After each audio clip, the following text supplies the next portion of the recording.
យើងចូលមកដល់ថ្ងៃទី2តាមពិតថ្ងៃហ្នឹងមិនមែនជាថ្ងៃការងាររបស់ខ្ញុំទេតែខ្ញុំខ្ជិលនៅទស្សនៈគេអញ្ចឹងណាមកជួយការងារទៅតែមកចៃដន្យអីថ្ងៃហ្នឹងគេថតនៅក្នុងព្រៃអញ្ចឹងគេត្រូវយកម៉ាស៊ីនភ្លើងទៅមុននៅលើភ្នំដល់ពេលនេះនៅផ្ទះអត់មានភ្លើងទេអញ្ចឹងយើងត្រូវ make up ហើយតែងខ្លួនឲ្យគាត់ថ្ងៃហ្នឹងធ្វើជាស្ត្រីពោះធំជាមួយនឹងតួប្តីរបស់គាត់ហ្នឹងឥឡូវយើងចាប់ផ្ដើមធ្វើឲ្យគាត់ពោះធំហើយយើងថតរកគាត់ទុកដើម្បីកុំឲ្យភ្លេចព្រោះថានេះមិនមែនការងាររបស់ខ្ញុំអញ្ចឹងណាចឹងយើងត្រូវថតទុកឲ្យអ្នកផ្សេងគេមើលទៅស្រួលក្នុងការគេធ្វើការតឥឡូវយើងដើរទៅកន្លែងថតចម្ងាយ1គីឡូដីបាទមានអីយកទេទាំងភ្លៀងទេនេះឡានមកដល់ហើយគ្រាបអញ្ចឹងរុយចុះជ្រុលចុះទៅបាត់មកចាំអី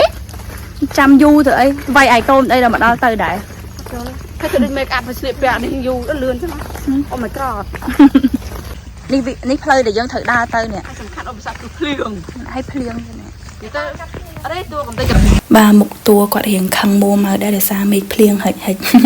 ហើយដើរពីជើងភ្នំទៅឡើងទៅហើយគាត់ make up ហើយអញ្ចឹងខ្ញុំសុំបិទសំឡេងគាត់តិចទៅ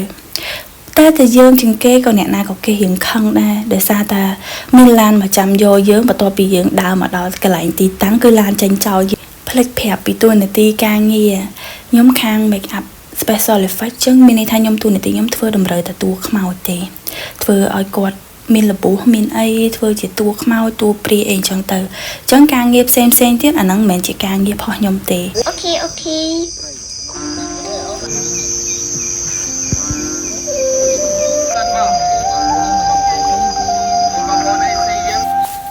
តែបងថាកុំទាន់យើងសម្រាប់បាយសិនហ្នឹងយើងឃ្លានបាយដែរព្រោះយប់អី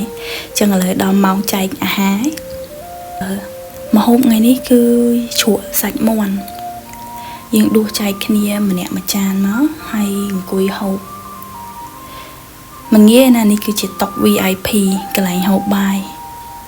អភិជនជុំគ្នា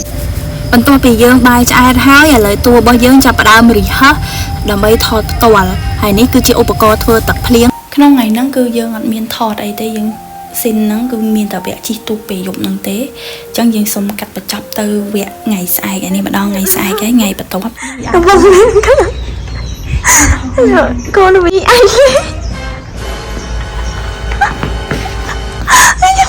ស្អុយឯងជំតើអត់បាយស៊ីហងឯង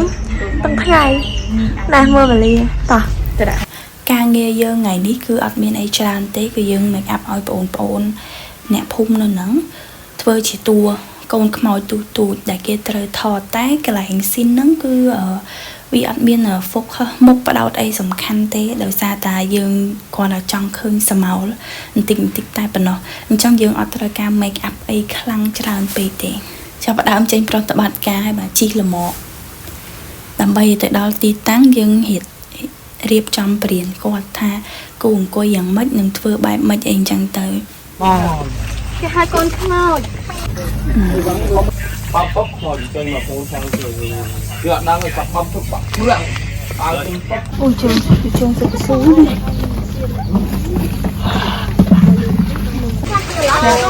ខ្ញុំទាំងឃ្លានទាំងគាត់ឡាយខ្ញុំខែអញ្ចឹងល្អអានេះសកម្មភាពខ្ញុំសុំឲ្យអ៊ំជូនទៅយកវ៉ាន់ដោយសារទីតាំងដែលខ្ញុំដាក់ហ្នឹងគេដាក់ឲ្យខុសអារម្មណ៍យើងរៀងមួម៉ៅដែរហ្នឹងថ្ងៃហ្នឹងនិយាយទៅមួយថ្ងៃពេញគឺថា bad day តែម្ដងសម្រាប់ខ្ញុំតាំងពីដឹងខ្លួនឡើងមកមើលវីដេអូដើមគាត់នឹងខ្លួនឡើងមកថាថតរូបឲ្យស្អាតមានរឿងអីបន្ទាប់មកទៀតឥឡូវមករឿងវ៉ាន់ហ្នឹងនៅរឿងច្រើនទៀតនិយាយទៅអូ my god ថ្ងៃនេះ bad day ហ្មងមើលខាងមួយខាងមើលលេងលើមើលលេងចាំលោកណែតាំងវ័យពីព្រលឹមនិយាយទៅអានេះជាបាយការងារពេលថ្ងៃរបស់យើងរួចរាល់ហើយយើងនៅសល់ការងារ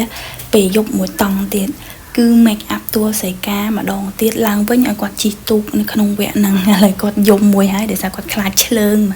កន្លែងទឹកដែលគាត់ត្រូវចែវទូកហ្នឹងគឺសបោឆ្លើងតែពេលអញ្ចឹងគាត់ខ្លាចឆ្លើងគាត់យំអ្នកណាមិនខ្ពើមសូម្បីខ្ញុំខ្ពើមដែរឆ្លើងខ្ញុំខ្លាចទៀមជើងដែរហ្នឹង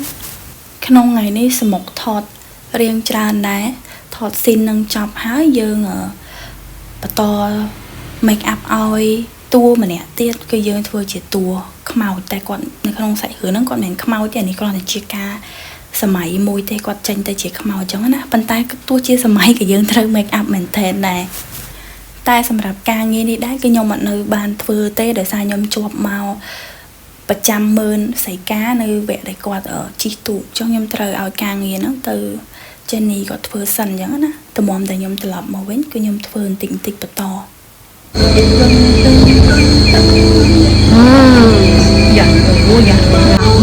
2 1 action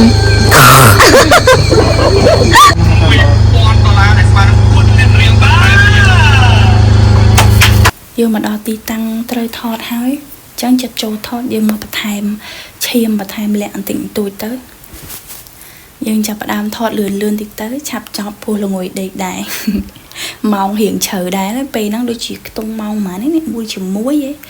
1 2ដែរហ្នឹងរៀងល្ងុយគេងដែរហ្នឹងអស់ខ្យល់ដែរព្រោះតាំងថ្ងៃមក